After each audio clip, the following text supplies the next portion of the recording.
우리가 예수님께서 우리에게 피의 구원이 되신 후에, 그러니까 우리가 12장의 6월절의 사건을 통해서 우리가 죄에서 놓여나 하나님의 자녀로 신분이 바뀌게 됐습니다.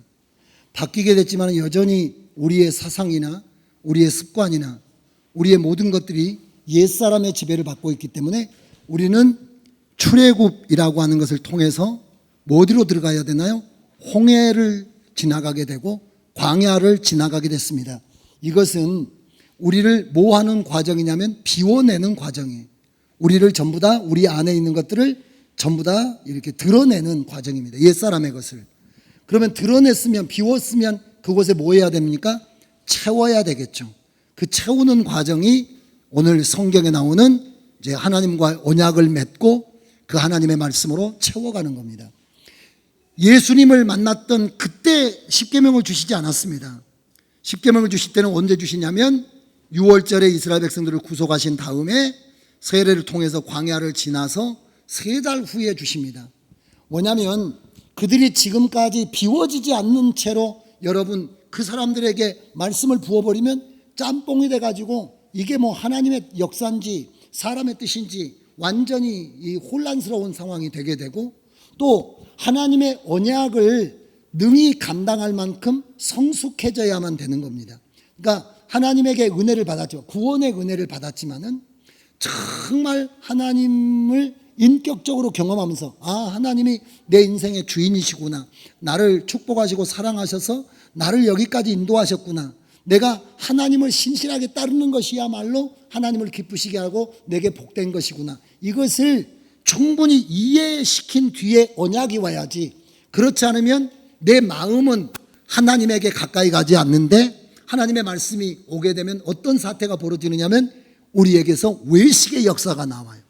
이 하나님의 말씀이라고 하는 것은 내가 하나님의 구원을 경험하고 하나님의 인도하심 속에서 하나님 없이는 살 수 없고 하나님의 말씀이 너무 소중하다, 하나님의 말씀이 내게 있어야만 내가 살 수 있겠다 라고 하는 것이 우리한테 절감이 된 뒤에 말씀이 와야 그 말씀이 어디까지 쑥 내려가냐면 우리의 심령까지, 우리의 그것이 가치가 되고 우리의 원칙이 되고 우리의 길이 되고 빛이 되는데, 그런 게 아니고 구원만 받았고 아직 여전히 내가 내 인생을 지배하고 있고 하나님이 나를 구원해 준 거 빼놓고는 별로 하나님이 내게 필요한 것 같지도 않고 하나님이 꼭 있어야 되는 것 같지도 않은데 갑자기 계명을 거기다 쏟아부으면 부조화가 일어난다는 거죠.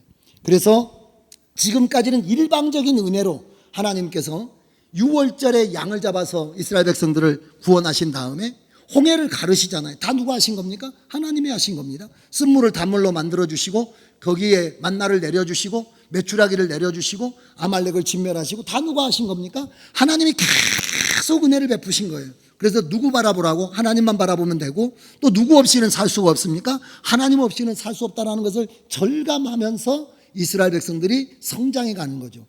나는 정말 우리는 하나님이 필요합니다. 정말 우리는 하나님이 필요합니다. 그럴 때 하나님께서 그래, 내가 너에게 정말 필요하니? 내가 내 뜻을 따라 살고 싶어? 너와 내가 함께 살기를 원하니? 라고 하신 다음에 그렇게 하기를 원합니다 라고 할 때 계명을 주시는 거예요. 그래서 계명은 어떤 자에게 주시는 겁니까? 성숙한 자에게 주시는 거예요. 뭐 후에 주시는 겁니까? 내 옛사람을 비운 후에 계명이 다가오는 겁니다. 근데 오늘 우리는 어떤 상태로 말씀을 받습니까? 우리는 여전히 성숙하지 못한 채로, 또 어떠지 않는 채로, 우리가 비워지지 않는 채로, 우리의 옛사람이 처리가 되지 않는 채로 하나님이 없이는 살 수 없음을 절감하고 우리의 인생 속에서 정말 하나님을 붙잡아야 되는데, 붙잡으려면 하나님의 뜻을 알아야 되고 하나님의 길을 알아야 되고 하나님이 뭐 어떤 것을 요구하시는지를 알아야 되니까 주여 제게 하나님의 뜻을 알려주세요, 하나님의 말씀을 알려주세요, 하나님께서 어떻게 하면 하나님을 섬기는 것인지 하나님 붙잡고 사는 것인지 알려주세요 라고 할 때 말씀이 와야 그 말씀이 내 안에 역사를 일어나는 건데, 그렇지 않으면 아까 이야기했듯이 다 어떤 사태가 나오게 됩니까? 외식하는 사태가 나오게 돼요. 그래서 겉으로는 하나님을 섬기지만 속으로는 뭘 섬기게 되냐면 자신을 통해서 마귀에게 여전히 지배받는 삶을 살아가기 때문에 하나님께서 3달 동안의 광야 훈련 후에 산 밑에 이르렀을 때 하나님이 언약을 해요. 그래서 첫 번째는 피의 언약으로 해가지고 피가 죄를 속했어요. 그 피의 언약, 예수 그리스도의 피로 우리의 죄를 사하는 역사를 합니다. 두 번째 역사는 어떤 것이었습니까? 광야 이 훈련, 세례를 통한 광야 훈련을 통해서 뭘 부인하게 합니까? 자기를 부인하게 하고 자기를 다 내 생각이나 내 의지나 내 판단이나 이런 것들을 다 걷어내서 비워내야 되고, 그리고 비워낸 자리에 뭘 채워야 됩니까? 하나님의 역사를 채워야 돼요. 왜냐하면 여러분들은 누구의 형상입니까? 하나님의 형상인데, 하나님의 형상인데 하나님의 것으로 채워진 게 아니라, 원래 하나님의 형상이라고 말할 때 그 형상이라는 단어는 뭐냐면 껍데기라는 뜻이고요. 껍데기라는 뜻이고 용기라는 뜻입니다. 그릇이라는 뜻이에요. 그릇이라는 뜻입니다. 그러면 그 그릇에다가 뭘 채우려고? 하나님의 형상이라고 하는 것은 하나님의 형상 그릇이라면 뭘 채우려고 했겠습니까? 하나님 채우는 그릇이라는 뜻입니다. 한 번만, 제가 하나님의 형상 그러면 하나님을 채우는 그릇. 하나님의 형상, 하나님을 채우는 그릇으로 지음받았는데, 우리는 하나님이 채워진 게 아니라 누가 채워진 겁니까? 세상이 채워진 것이고, 정욕이 채워진 것이고, 마귀가 채워진 거예요. 그러니까 세상적이요, 정욕적이요, 마귀적인 것이 채워져 가지고 우리는 우리의 옛사람은 하나님의 원수고, 우리는 하나님의 원수. 그래서 죄의 덩어리잖아요. 나 곧 죄 곧 나가 된 것이니까. 요걸 비워내지 않으면 하나님이 구원하셔서 하나님의 사람으로 우리를 다시 하나님의 이 보이지 않는 하나님의 보이는 하나님의 형상으로 세상 앞에 파송하고 하나님의 동역자로, 하나님의 군사로, 하나님의 전우로 보내려고 하는데 보낼 수가 없는 거죠. 그러니까 뭐가 되냐면 구원받았지만 뭐가 안 된 겁니까? 비워지지 않는. 근데 거기에 성도들이 지금 머물러 있는 경우가 많다는 거죠. 그런데 거기다가 막 뭘 쏟아붓습니까? 말씀을 쏟아부으니까 말씀을 감당할 길이 없어요. 그러면 둘 중에 하나입니다. 말씀 없이 밖으로 튀어나가거나, 아니면 교회에 남아있으면 뭐 할 수밖에 없습니까? 외식할 수밖에 없는 거예요. 그래서 교회하고 교회 밖에서 다르게 살 수밖에 없어요. 여기서는 하나님의 말씀이 그런 줄 알고 그런 척 하지만은 문 밖에만 벗어나면 바로 누가 인생을 지배하느냐면 옛사람의 옛법이 지배하면서 계속해서 사망의 동역자로 일해버린 겁니다. 마귀의 형상으로 일해버리는 거죠. 그러니까 하나님께서는 뭘 통과하라고 하는 겁니까? 세례. 자기 부인을 계속해야 된다. 이 광야는 여러분 훈련이라고 하는 것은 몸에 배게 해야 되니까 계속해서 해야 된다는 거. 우리가 자신을 쳐서 복종시키고 그렇게 한 다음에 뭐 해야 되느냐면 이제 거기다가 뭐 해야 되죠? 채워가야 되니까.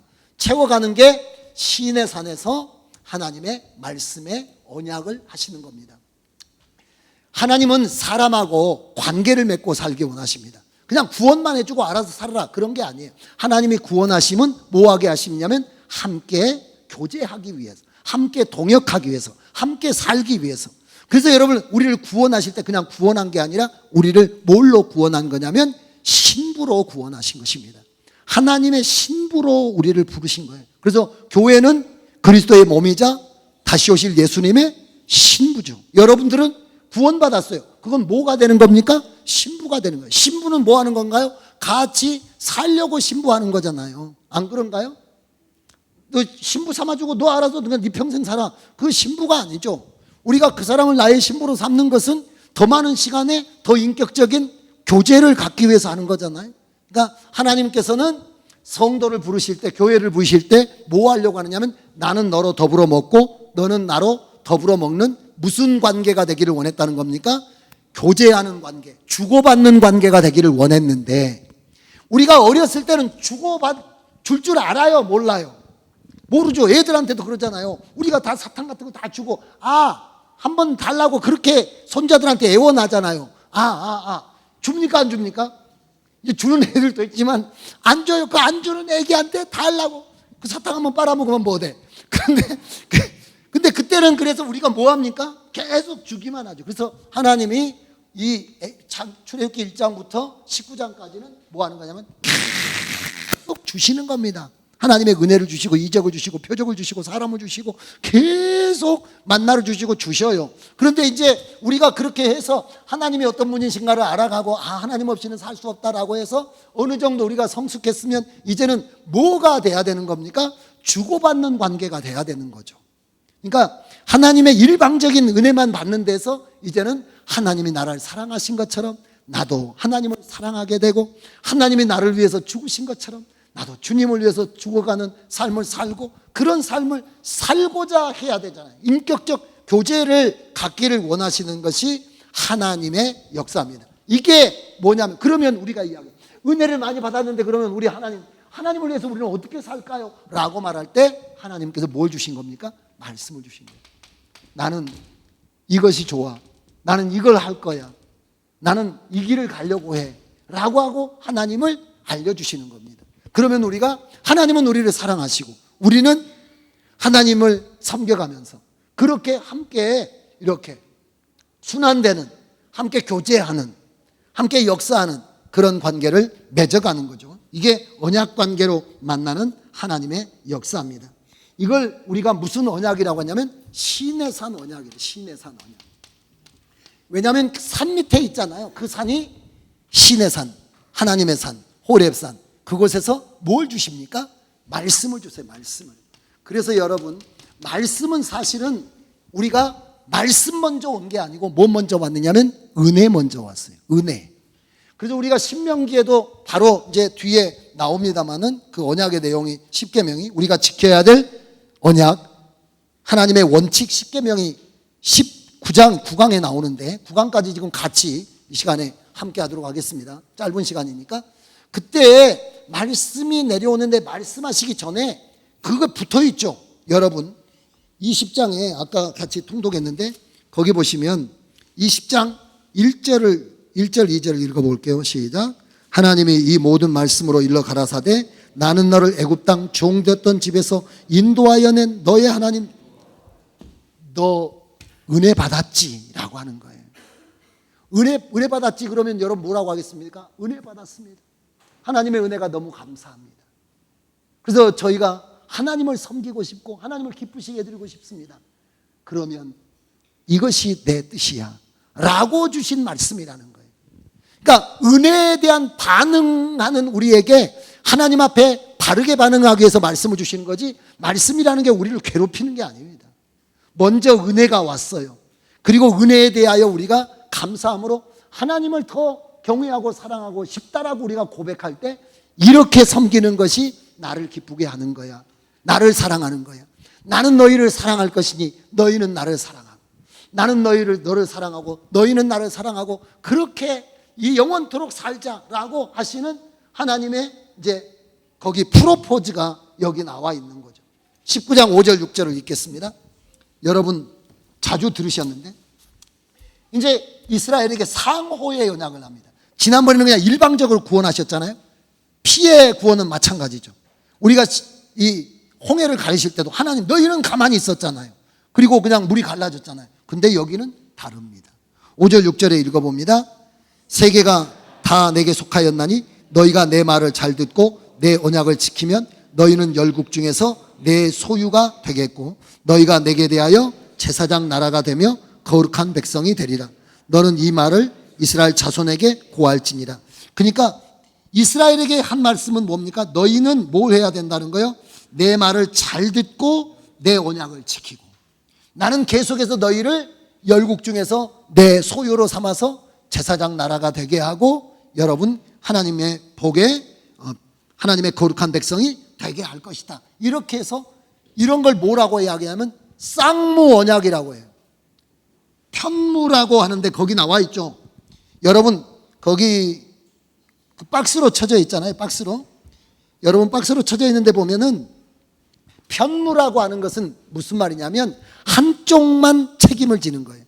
그러니까 1장부터 19장 여기 18장까지는 누구만 책임을 졌습니까? 이스라엘 백성은 계속 원망만 하고 뭐 돌아간다라고 그러고 뭐 데리고 가지고 다 죽인다 그러고, 이스라엘 백성이 한 일이라고는 출애굽기 1장부터 18장까지는 계속 하나님 앞에 원망만 하고 이게 대들기만 하고 불평만 하고 받은 내내 까먹고 그러기만 했어요. 이런 걸 그럴 때마다 하나님은 계속해서 은혜를 부었어요. 그러니까 하나님은 책임을 다하시고 이스라엘은 아무런 책임도 하지 않는 거예요. 이런 걸 편무라고 해요. 한쪽만 의무를 진다는 뜻입니다. 요즘에 그런 사람들하고 똑같아요. 아내는 막 아내가 나가서 돈도 벌고 빨래도 하고 애기도 키우고, 남편은 그냥 하루내 저 당산에 가서 부채만 붙이고 앉아있는, 그럴 때 그래도 남편이라고 막 밥 차려주고 이런 걸 편무라고 해요. 그런데 원래는 그렇게 하면 안 되죠. 쌍무. 남편은 밖에 나가서 돈 벌고 아내는 집에서 애기 보고, 아니면 또 아내가 밖에서 돈 벌면 남편이 가사 일 돌보고, 이렇게 서로 책임을 지는 것을 뭐라고 이야기하느냐면 쌍무 언약이라고 한다는 거예요. 쌍무. 그러니까 이제부터는 쌍무는 언제 가능한 거냐면 성도가 성숙해야 가능한 거예요. 여러분 8강 거기 보면 박스에 나와 있죠. 그러니까 성숙을 하려면 어디를 지나와야 성숙이 되는 거예요? 광야를 지나오면서 뭘 느껴야 됩니까? 자기에게 좌절하고, 누구의 뭐 없이는 살 수 없고, 하나님의 은혜 없이는 살 수 없고, 하나님의 도우심 없이는 살 수 없다라는 것을 절감한 사람들에게 이제 하나님으로 인하여 살고, 하나님은 이스라엘 백성들로 인하여 사는 그런 계약을 맺는 거죠. 그래서 여러분, 그 무조건적인 언약이에요. 아까 12장에 이스라엘 백성들을 구원할 때 보면 무조건 쏟아붓는 겁니다. 근데 여기는 조건이 있어요. 그래서 첫 번째 구원 단계에서 기초적인 그냥 은혜만 받을 때는 뭐 했느냐면 무조건 하나님께서 구원의 은혜를 베풀어 주셨는데, 이스라엘 백성들이 아무것도 안 했습니다. 하나님 앞에서 그냥 택함 받아가지고 양 잡아서 바르라고만 하고 그날 그냥 구원을 해 주셨잖아요. 근데 오늘 성경에는 뭐가 있습니까? 내 말을 잘 듣고 내 언약을 지키면 이라고 하는 조건을 걸어요. 이 조건은 성숙한 사람에게. 그래서 아까 이야기했듯이 편무라고 하는 것은 일방적인 한쪽만 계속 공급을 하는 것인데, 이제 우리가 지나가면 상호 간의 언약을 해요. 그래서 주님은 성숙한 성도로서 교제하기를 원하시지, 우리가 성숙한 교회가 돼서 하나님의 사랑을 받고 우리가 하나님을 사랑하고 이렇게 관계 맺으면서 살기를 원하시지, 그냥 계속해서 하나님만 일방적으로 하고 우리는 그냥 날마다 하나님만 원망하고 살다가 죽으면 뭐 하게 된다는 겁니까? 여기 그냥 구원의 씨의 단계에서 알곡되지 못한 채로 쭉정이로 살다가 그냥 인생 끝나게 되는 거예요. 우리가 이 안에 알곡이 되려면 이제 뭐가 돼야 되냐면 주님과 우리가 무슨 관계가 돼야 된다고요? 교제하는 관계가 돼야 돼요. 상호 간의 관계가 되어야 우리가 성숙해 가는 것이고요.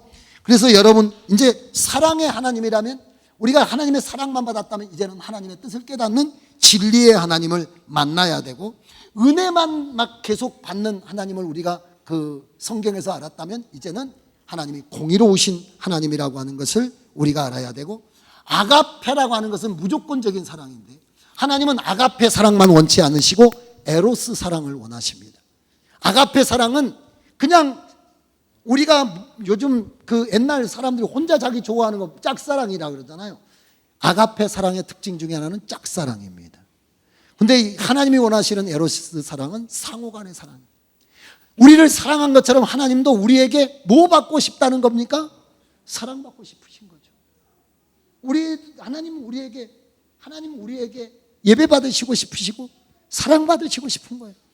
여러분, 하나님 사랑만 하다가, 여러분 사랑만 하다가 여러분 생애 끝날 때까지 그렇게 돼야 되겠어요? 아니면 여러분들이 하나님의 사랑을 받고 여러분들이 광야를 지나고 연단을 받고 그러면서 이제는 정말 하나님이 나를 사랑하시듯이 나도 하나님을 사랑하고 하나님의 뜻에 순복해 가면서 하나님을 기쁘시게 하고 하나님은 나를 돌보시고 나는 하나님을 기쁘시게 하면서 하나님의 역사를 이루어가겠다, 거기까지 가야 되는 건가요? 우리가 거기까지 가야 되죠. 그래서 성숙하지 않는 성도는 뭐냐면 하나님의 말씀이 뭐가 되겠습니까? 율법이 짐이 되는 거예요. 율법이 뭐가 되냐면 멍해가 되는 거예요. 그래서 하나님의 말씀이 고통이 되는 거예요. 그러나 우리가 성숙해가면 하나님의 말씀은 어떻게 하냐면 하나님을 기쁘시게 하는 방법이 되고 도구가 되기 때문에, 이렇게 하시면 하나님께서 기뻐하셔? 하나님을 기뻐하시는 대로 하시는 겁니다.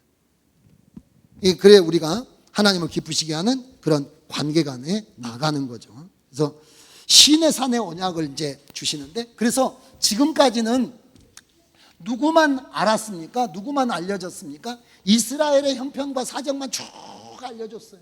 우리는 이렇게 살고 있고, 우리는 이렇게 고통스럽고, 지금 우리가 이렇게 못 먹고 살고, 뭐 광야 지나가서 물이 떨어졌고 뭐가 떨어졌고, 계속 하나님에게 누구만 알려준 겁니까? 우리만 알려준 거예요. 그러면 이제 19장부터 가면 상호관계이기 때문에 이제 누구를 알아야 됩니까? 하나님을 알려줘. 그러니까 이스라엘은 400년 동안 종살이하고 뭐 자식 낳고 기우지도 못하고 계속 바로가 놓아주지도 않고 우리 형편만 이야기해요. 그래서 자기 형편만 일방적으로 계속 하나님에게 이야기해요. 그래서 이스라엘 백성들은 하나님에서 아는 게 있습니까? 없습니까? 아무것도 없어요.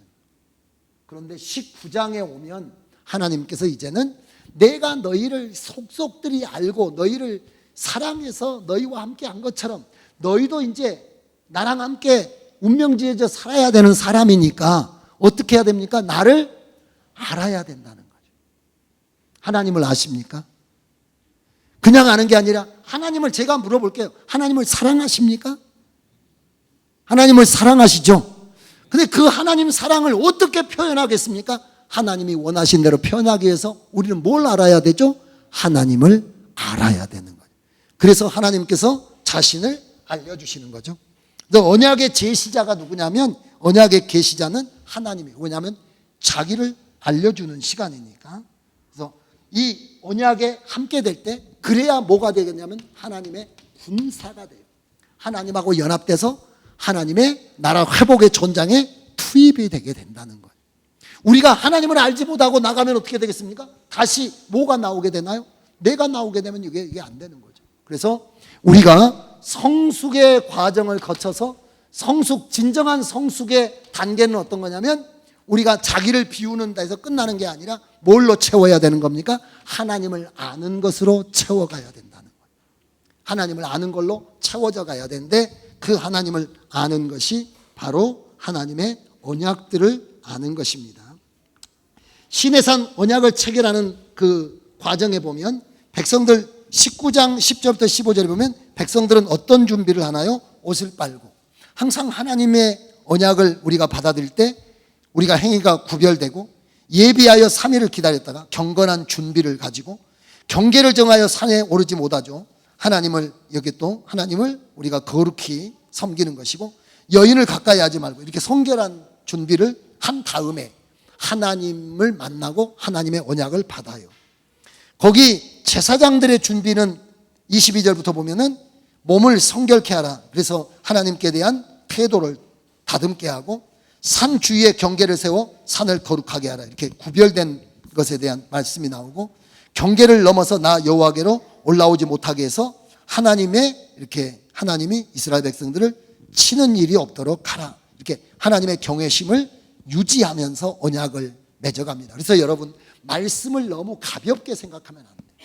그래서 원래 우리가 이게 성경에 강대상을, 우리 어렸을 때는 강대상을 신령하게 생각했습니다. 하나님의 말씀을 정말 조심스럽게 들었어요.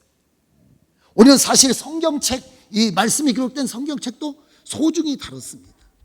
근데 지금은 우리가 너무 하나님도, 하나님의 말씀도, 하나님의 말씀이 선포되는 강단도, 하나님의 말씀에 대한 성경도 다 뭐처럼 생각해요. 휴지 조각처럼 막 생각하는 거예요.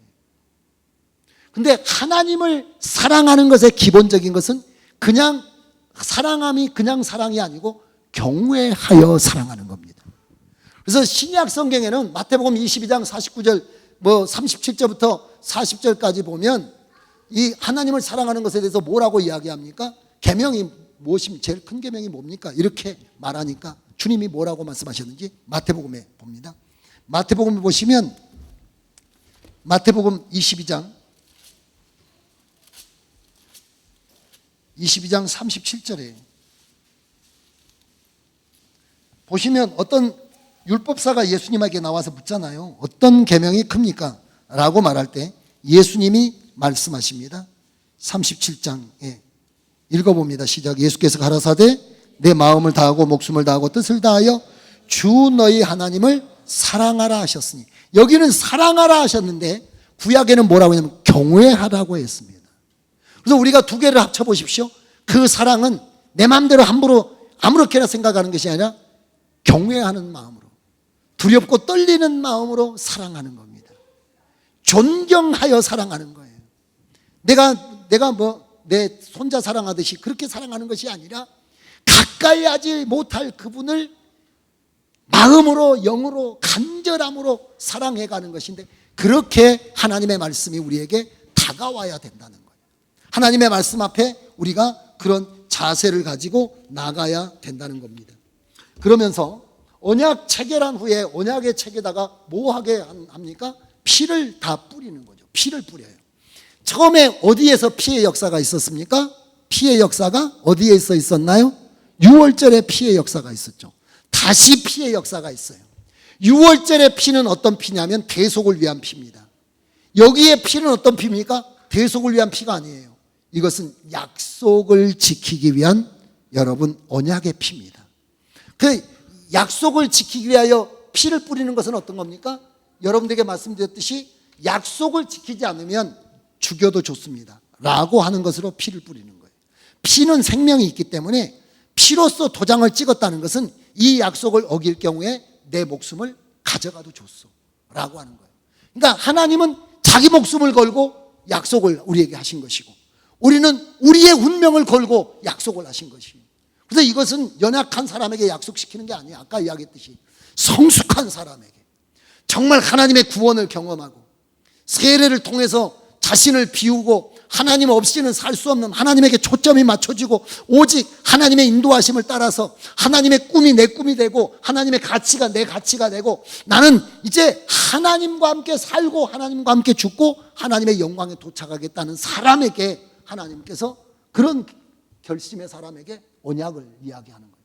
나는 내 목숨을 걸고 이 언약을 너에게 하는데 너는 어떻게 했느냐? 그러면 이스라엘은 뭐라고 합니까? 우리도 우리의 인생을 걸고 하나님 앞에 언약합니다 라고 하고 언약을 했다는 거예요. 그래서 피를 뿌린 겁니다. 여러분, 그렇게 우리가 하나님하고 언약합니다. 그런데 여러분, 하나님은 지금도 그 언약을 지키시나요? 안 지키시나요? 계속 그 백성을 천대가지. 근데 우리는 어떻게 되는 거예요? 우리는 계속해서 돌아오라고 말해도, 그러니까 이 말씀을 생각하고 여러분들이 열왕기나 이스라엘 역사를 생각해 보세요. 얼마나 하나님은 정말 돌아오라고 이야기, 선지자를 보내지만 하나님 사랑 대신 누구 사랑해 버리는가요? 세상 사랑하고 바알 사랑하고 우상 사랑하고, 세례를 통해서 배워서 하나님만이 내 운명이라고 생각해야 되는데 마치 고멜과 같이, 그래서 이 고멜 사건이 나오는 거잖아요. 아마 저는 호세아 선지자가 굉장히 충격받았으리라고 생각합니다. 안 그러나요? 갑자기 호세아 선지자한테 너 결혼해 라고 말했을 때, 그러면 이제 호세아 선지자가 뭐라고 했겠습니까? 결혼을 해야 된다면 아마 선지자에게 올리는, 제사장에게 올리는 그런 사람으로 하나님께서 준비해 놓으셨겠지, 이런 생각하셨겠죠. 호세아 그러지 않았겠어요? 근데 갑자기 늙은 장녀 데려다가 하라니까 계시를 잘못 받지 않았나, 하나님이 말씀을 잘못하시지 않았나, 이런 생각 들지 않겠어요? 내가 어떻게 그런 여자 데려다가 살 수가 있겠어요? 예? 여러분한테 그렇게 한다고 해보세요. 응? 여러분 지금 주님을 위해서 지금까지 순결하게 살았는데 그런 처녀에게 말해서 주님이 말씀하시는 거죠. 저희가 저 노인한테, 근데 노인인데 깡패 노인한테 가서 결혼해라 그러면 여러분 어떻게 생각하겠습니까? 충격받는 이야기죠. 이게 좀 하나님이 지금 왜 그러시는가? 근데 또 여러분 아무리 하나님 앞에 기도해봐도 그 사람이 하나님의 사람 가라 그러니까 가야 돼요, 안 가야 돼요? 가서 데리고 와가지고 결혼했더니 자식을 낳는데 자기 자식이 자기 자식 아니에요? 자기 자식도 아니에요. 내 백성이 아니다 나오거든요. 로암미, 로아마. 백성이 아들이 아니다는 뜻이에요. 긍휼함이 없다는 뜻이에요. 그래가지고 그거 데리고 어떻게 사는데 또 나갑니까 안 나갑니까? 다른 데 막 눈 팔고 다니다가 따라서 쪼르르 하고 따로 나가버렸잖아요. 다른 사람한테 또 눈 맞아가지고 나갔는데, 그 호세아 어떻게 생각했으면 아따 잘됐다, 이제 정말 하나님의 말씀대로 순종해서 다 내가 할 도리는 했고 지가 나갔으니까 뭐 책임이 저한테 있는 거지, 이제 요때 아주 정리를 확실하게 해야 되겠다고 마음 먹고 있는데 다시 감동이, 호세아야, 그래가지고 조짐이 안 좋은데 왜 그러십니까? 그래서 가서 데리고 오라고 하잖아요. 데리고 오라고 그러는데 여러분, 그냥 데리러 갈 수 있습니까? 그거 가서 뭐 주고 데리고 와야 됩니까? 돈 주고 데려와야, 돈 주고 데려온. 그러니까 호세아의 마음에 몇 불이 나겠습니까? 1000불, 10불 갖고는 안 돼요. 1000불이 나겠죠. 그래, 하나님이 그 말씀하시는 거예요. 내 마음이 그래. 내 마음이 그래. 내 마음이 그래. 내가 천하디 천한 나라도 없이 너무 나라에서 노예로 살던 그 사람을 사랑해서, 세상에 나라가 많고 민족이 많고 대단한 사람 많은데 그 사람을 뽑아가지고 사랑해서 정말 사랑을 다하고 다했잖아요. 독수리 날개로 업어다가 그렇게 하나님의 자녀를 삼았는데 금방 바알에게 가고 막 금방 가니까 나는 정절을 지키는데 저기는 날마다 새 사람을 찾아서 이 사람 섬기다 저 사람 섬기다 아주. 그래서 나중에 보면 예루살렘 하나님의 성전이 있는 도시가 우상 백화점이 돼버리잖아요. 언제 그런 일 있죠? 솔로몬 시대 보시면 하나님의 성전 맞은편에다가 막 자기의 이 이방 공주 부인들, 그런 부인들이 원함을 따라서 뭐 향수병 달려주려고 그 나라의 신전들 막 세워놓고 해가지고 완전 난장판 됐잖아요. 무엇이 없는 겁니까? 이스라엘 백성들은 계속 백성이 새로워지면서, 새롭게 태어나면서 무슨 과정을 거쳐야 됩니까? 그 사람들이 훈련과 이 성숙의 과정을 거쳐야 되는데 안 돼버린 거죠. 계속 하나님의 구원받는 백성으로만 있고 여기 비워서 하나님의 성숙으로 가지 않기 때문에 하나님의 말씀이 어떻게 되는 거냐면 그들에게 짐이 되게 된 거고 하나님의 말씀을 짓밟아 버리게 된 거예요. 여러분과 저는 어때야 됩니까? 계속해서 우리가 훈련돼야 되고 성숙에 가야 되고, 그럴수록 우리는 하나님의 말씀을 사랑하게 돼요. 성경에 뭐라고 이야기하냐면 사랑이 먼저예요, 계명보다. 하나님은 지금 물어보는 거예요. 너희는 나를 사랑하니? 라고 물어본 겁니다. 19장에. 근데 이스라엘은 하나님을 사랑한다고 하겠어요? 안 하겠어요? 아니, 여러분들이 지금 이제 그 한계점에 오신 것 같아요. 그래서 미라를 보시는 것 같습니다. 한계점에 온 것 같은데 이제 3시간 남아있는데, 3시간 남아있는데 조금만 견디시면.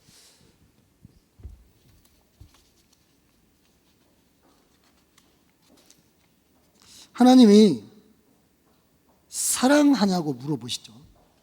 시간이 너무 빨리, 여러분들이 시간이 안 가는 것 같을 텐데 저는 막 시간이 다 해야 되는데 막 시간이 쏜달같이 달려가가지고 아직 하나님이 사랑하냐고 물어볼 때 이스라엘이 사랑한다고 할 수밖에 없죠. 왜냐하면 사랑의 현장이잖아요. 애굽에서부터 홍해에서부터 다 무슨 하나님이 이벤트 해준 것이 줄줄이 있는데 다 하나님의 사랑의 이벤트잖아요. 그러니까 하나님의 사랑을 받았으니까 이스라엘은 당연히 뭐 한다고 하겠습니까? 하나님 사랑한다라고 고백하겠죠. 사랑한다니까 사랑하면 내 계명을 지켜 라고 계명이 나오는 거예요. 이게 어디 나와요? 요한복음 14장 21절에 나와요. 읽어봐요. 요한복음 14장 21절을 읽어봅니다.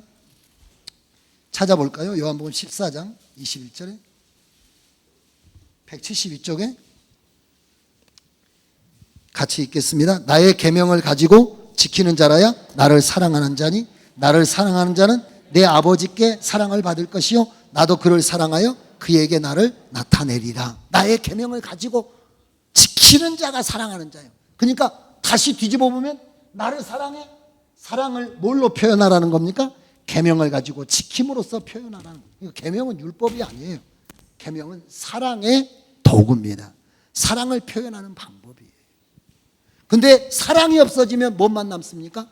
율법이 남으면서 그것이 그 사람을 올가매는, 그래서 사랑이 사라지고 율법만 남으면 굉장히 위험한 거예요. 우리가 결혼도 마찬가지잖아요. 서로 사랑해서 결혼했는데 사랑은 없어졌어요. 그리고 뭐만 남았느냐면 가정만 남아있으면 이게 정말 힘들기 그지없습니다. 그래서 계속 뭘 북돋아야 되죠? 서로 사랑함을 북돋아서 관계를 유지해 가야지. 다들 잘하고 계시니까. 예, 그래서 여러분, 하나님께서 언약을 체결하실 때 피 뿌려서 언약하는데, 그 언약의 내용이 어떤 거냐면 9강에 보면 10계명이 나와 있습니다. 10계명이 나와 있습니다. 하나님께서 이제 같이 한 사람이 되려면 내가 너에게 맞춘 것처럼 너도 나에게 맞춰야 같이 살 수가 있기 때문에 하나님이 자신에 대해서 계시를 해 주시죠. 그래서 하나님께서 계시해 주실 때 출발은 뭘로부터 출발합니까? 구원받은 은혜를 베푸셨던 것들로 출발하십니다. 그리고 이렇게 계시를 해 주신 이유는 하나님과 연합하게 하기 위해서. 왜 연합해야 되냐면 우리를 하나님의 후사로, 장자로 세우셨기 때문에 연합되어야 우리가 어디에 파송되게 됩니까? 하나님의 구원의 현장에, 하나님의 전투의 현장에 파송되게 되니까. 절대로 여기 없으면 여러분 장자권 회복이 안 됩니다. 그러니까 구원받았지만은 우리가 훈련받아, 자기를 부인하고 훈련받아 하나님하고 연합되지 않으면, 하나님과 함께 되지 않았는데 우리가 여러분 나갔다라고, 우리가 나간다고 하나님의 사람 되는 게 아니잖아요. 아까 이야기했듯이 우리 안에 누가 채워져야 우리가 하나님의 형상으로 나가는 겁니까? 하나님이 채워져야. 아까 제가 말씀드렸잖아요. 형상이라는 게 그릇이라고. 근데 하나님의 형상이니까 하나님을 담아두는 그릇이니까, 예수님 담는, 하나님 담는 그릇이니까 그 그릇이 되어야 우리가 현장에 투입이 되고 싸워야 기업을 얻을 수 있으니까. 그래서 하나님께서 하나님의 계시를, 하나님을 계시해 주시는데 그 계시는 무엇입니까? 10계명이잖아요. 그 10계명에 보면 1계명은 여러분들이 다 아시는 것인데 한번 여러분들이 읽어주시면, 자, 쭉 20장을 보시고 읽어주십니다. 1계명, 이것은 유일신, 오직 하나님만 섬겨라. 유일신입니다. 앞으로는 어떤 시대가 되냐면 다실론의 시대. 우리가 지금 어떤 시대라고 이야기하느냐면 우리가 지금 살아가는 시대가 여러분 뉴 에이지 무브먼트라고 들어보셨을 텐데, 뉴 에이지 운동이라는 그런 운동이 있는데 이것은 뭐냐면 모든 만물 속에 신이 스며 있어서 모든 것이 신이라는 뜻이에요. 그냥 나무신, 하늘신, 먼신. 그러니까 이 다양한 신들로 가득 찬 세상 시대. 일본 같은 경우에는 800만 귀신이 다 신이에요. 죽은 사람이 다 신이 되는 시대예요. 그러나 여러분, 하나님이 우리에게 가르쳐 주신 건 뭐냐면 오직 한 분만 신이라는, 하나님만 하나님이시다. 뭐라고요? 하나님만 하나님이시다. 너에게 오직 하나님 한 분만 신이 되게 하겠느냐라고 하는 거예요. 네가 나를 사랑한다면 너에게 오직 나 한 사람만 신이 되게 하라 라고 하는 말씀입니다. 여러분, 이 계명은 뭐라고 말씀하셨습니까? 20장에 읽어주세요. 20장에, 출애굽기 20장.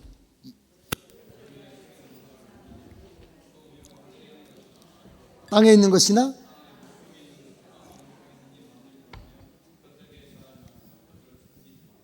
그것은 여러분 다른 신의 우상도 만들지 말아야 되지만 우리가 형식 종교에 빠지지 않도록, 하나님은 아까 뭐라고 했습니까? 인격적인 교제를 갖기를 원하세요.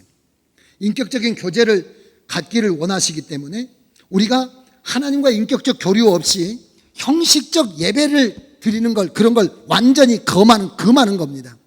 여러분, 목석에게 예배하듯이 하면 안 돼요. 하나님 인격 앞에서 우리가 하나님하고 예배하고 나가야 됩니다. 그래서 성경은 우리에게 영과 진리로 예배해야 될 것을 말씀하고 계시죠. 3계명에 뭐라고 되어 있습니까? 여호와의 하나님의 이름을 망령되이 일컫지 말라라고 했는데, 이 망령되이 일컫다는 말은 함부로 취급한다는 뜻이니까 하나님의 이름을 함부로 부르거나 함부로 사용하거나 그것들을 함부로 처리해서는 안 된다는 겁니다. 하나님의 이름을 들어서 거짓 맹세를 하거나 저주하거나 이런 하나님의 이름을 거명해서는 안 되는 것을 말씀합니다. 하나님을 존중해야 된다는 거예요. 제4계명은 안식일을 기억하여 거룩히 지키라 했는데, 여러분, 우리가 주일을 성수하는 거죠. 어떻게 성수해야 됩니까? 예배함으로 주일을 성수해야 되고, 그날은 선을 행하는 마음으로 살아야 되고, 또 생명을 살리는 날이고 자비와 긍휼을 베푸는 날로 나가야 되죠. 구약의 안식일은 신약의 주님께서 부활하여 우리를 살리신 그 부활의 날을 받아들이는, 우리가 우리 주일을 지키는 겁니다. 그래서 여러분, 주일을 잘 지키려면 어떻게 해야 되나요? 거룩히 구별해서 그 날을 따로 떼어놔서 해야 되고, 엿새 동안 힘써 일해야 돼요. 9절에 보면. 그리고 제7일에는 아무 일도 하지 않게, 그리고 그 안식일의 축복을 서로 누릴 수 있도록 해야 됩니다. 5계명은 어떤 건가요? 내 부모를 공경하라 라고 이야기했는데, 여러분, 부모는 하나님의 대리자입니다. 우리가 존경하고 섬기고 우리가 영광되게 해야 되는 거죠. 이게 하나님께서 원하시는 하나님의 뜻입니다. 그 다음에 6계명은 뭔가요? 살인하지 말라. 그래서 살인하지 말라는 것은 신약에 예수님께서 뭐라고 설명해 주셨습니까?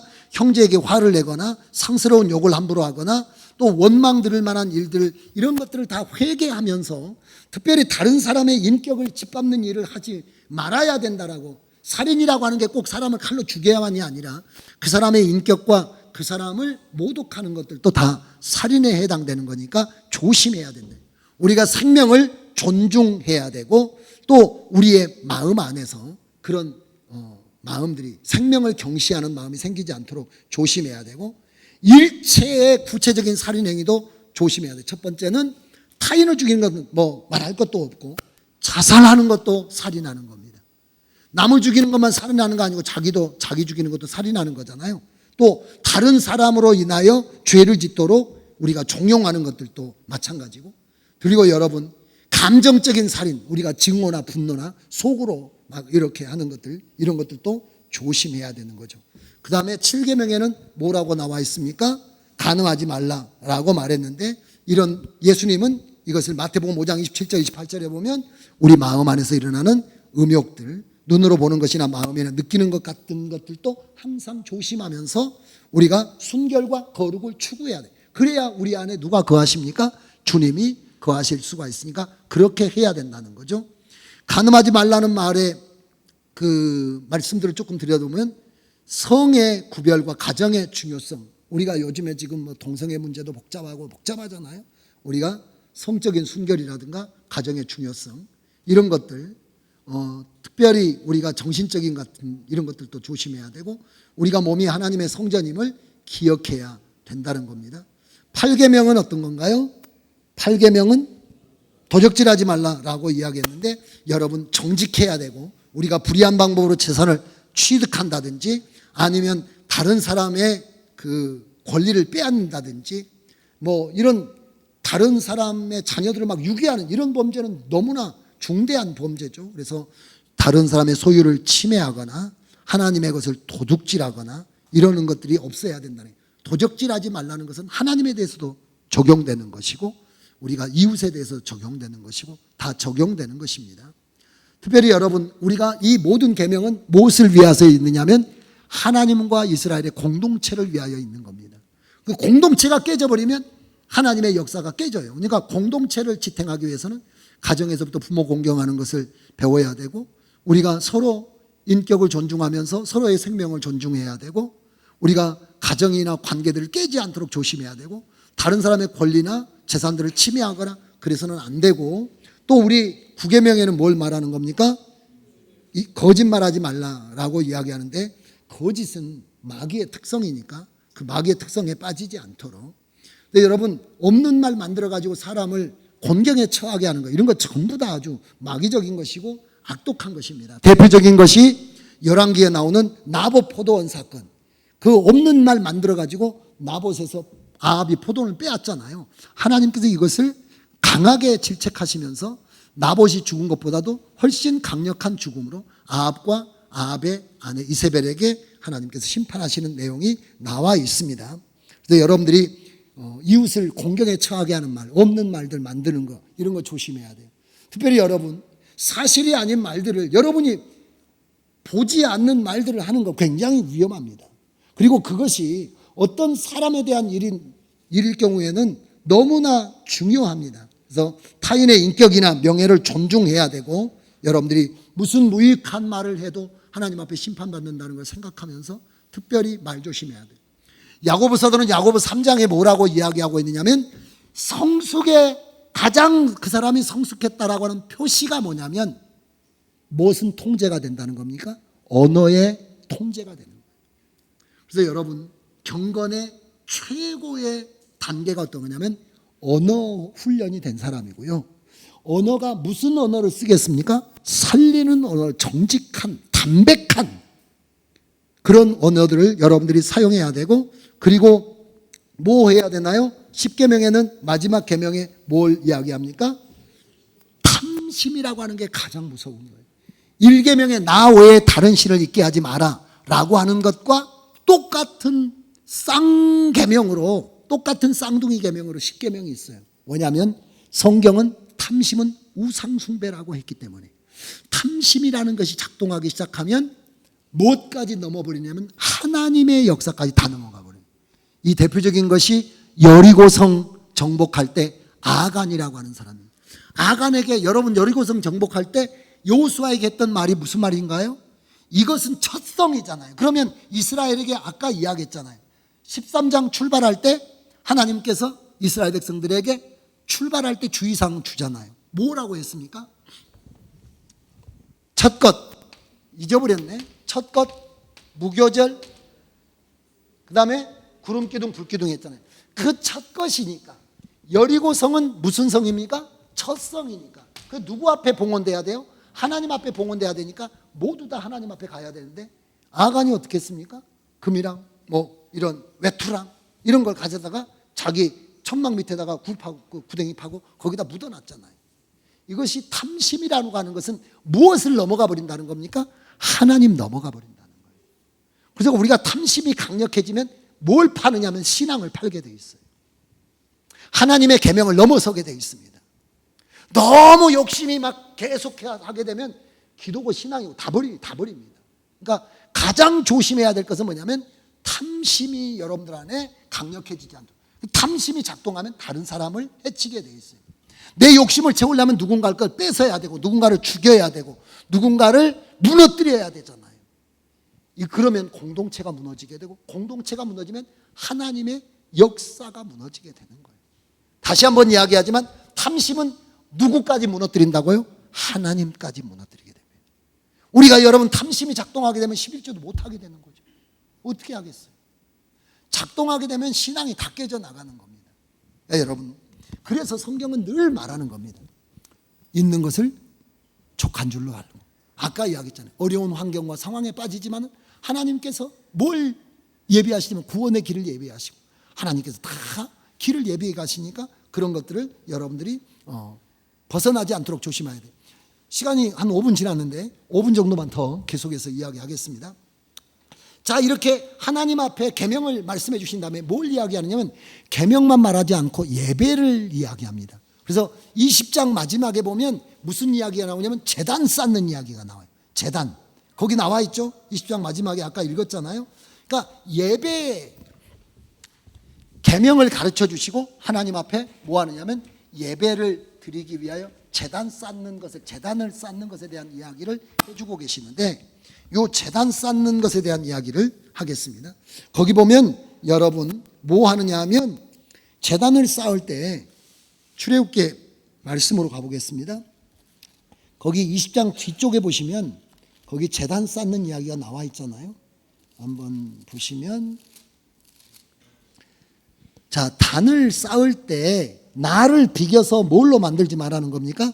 은으로 신상이나 금으로 신상을 너희를 위하여 만들지 말고, 하나님 우상이라고 뭘 비겨가지고 만들지 말라는 거예요. 이것은 여러분 뭐 하지 말라는 거냐면 사람들이 우상을 놔두고 그냥 우상 숭배하듯이 하지 말고 하나님은 뭘로 섬겨야 되는가? 인격으로 섬겨야 돼. 인격적으로 우리가 교통해야 된다는 겁니다.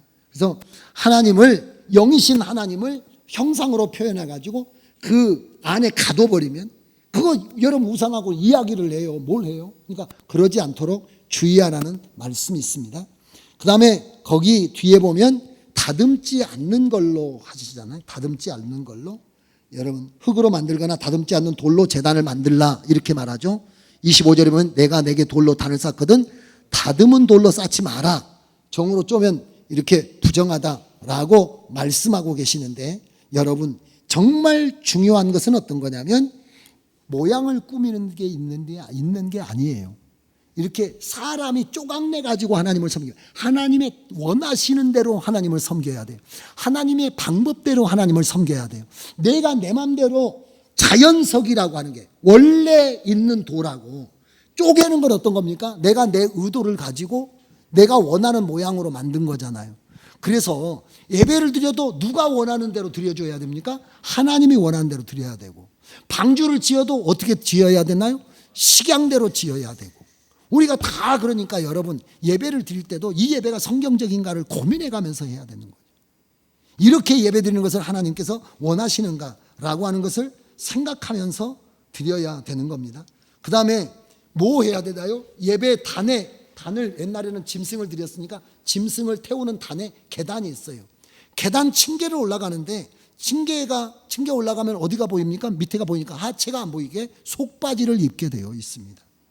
이것은 여러분 항상 우리가 하나님 앞에 뭘 해야 되느냐면 하나님 앞에 경건한 자세를 가지고 함부로 예배하는 게 아니에요.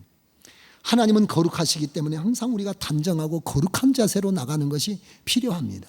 물론 지금은 그리스도 안에서 하나님의 성령 안에서 자유함이 있다고 하니까 우리가 자유롭게 예배하지만 그러나 그 자유함이라는 것이 하나님을 경멸하는 것으로 이어져서는 안 된다는 것을 여러분들이 유념하셔야 된다는 것을 성경이 말해줍니다. 하나님을 경외하는 것은 하나님의 말씀을 우리가 사랑하는 것은 하나님의 말씀을 우리가 지키는 것이고 또 하나님을 경외하는 것은 하나님을 예배하는 것인데 예배하는 때는 자세가 중요해요. 하나님의 인격 앞 그러니까 종교 행위하듯이 하면 안 되고 하나님 앞에 서도록 하나님의 임재 앞에 서도록 하는 게 너무 중요하고 그리고 하나님이 원하시는 형태로 예배를 드리는 게 우리가 우리 마음대로 막 그렇게 조종해서 드리는 것이 아니라 그리고 여러분 하나님 앞에 나갈 때 항상 그분을 경외하고 거룩한 마음으로 나가야 돼요. 저는 여기 가다 보면 신천지 사람들이 다 신천지 사람들의 요즘 특징이 뭐냐면 위에 흰 것에 밑에 검은 걸 입고 다녀요. 그전에는 뭐였느냐면 정장을 입고 다녀요. 저는 굉장히 마음이 아프더라고요. 그들이 매여 있어서 마음이 아픈 것도 아픈 거지만 우리 교인들이 아니라 이 시대에 예수 믿는 사람들은 하나님을 내가 뵌다라고 하는 하나님을 뵌다라고 하는 의식이 별로 없어가지고 그냥 옆집 가듯이 와가지고 앉았다 가는 거지. 물론 마음이 중요하지만 마음만큼 뭐가 중요합니까? 태도도 중요한 거예요. 사람은 마음이 몸을 지배하고 또 몸이 태도를 지배해요. 그래서 여러분 새 옷 입으면 어떻게 됩니까? 조심하죠. 잠옷 입으면 시임대로 들어가게 되는 거잖아요. 이게 몸이 정신을 지배하고 또 정신이 몸을 지배하고 이렇게 상호간의 연관이 있어요. 너무 막 형식적으로 할렐루야 막 이렇게 하는 것도 바람직하지 않지만은 막 엉망진창으로 이게 막 교회인지 놀이터인지 집인지 카페인지 막 엉망진창 이렇게 하는 것이 하나님 앞에서 하나님을 사랑하는 거 아닙니다. 하나님은 경외하며 사랑하는 거예요. 하나님은 순종하며 사랑하는 겁니다. 우리는 막 날마다 주님 앞에 손들고 그래요. 주님 사랑해요.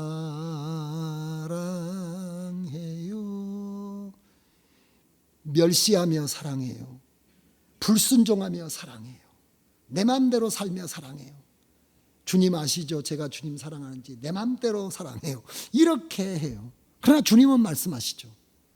내가 너를 사랑한 것처럼 내가 너를 헤아리고 너를 이해하며 네 지금 눈물과 아픔을 이해하면서 사랑하는 것처럼 너도 나에게 대하여 나를 알고 나와 함께 그렇게 살아가기를 주님이 원하시거든요. 여러분들이 여기 성숙한 자리에 이른 여러분들이 되시기를 주의 이름으로 축원합니다. 기도하겠습니다.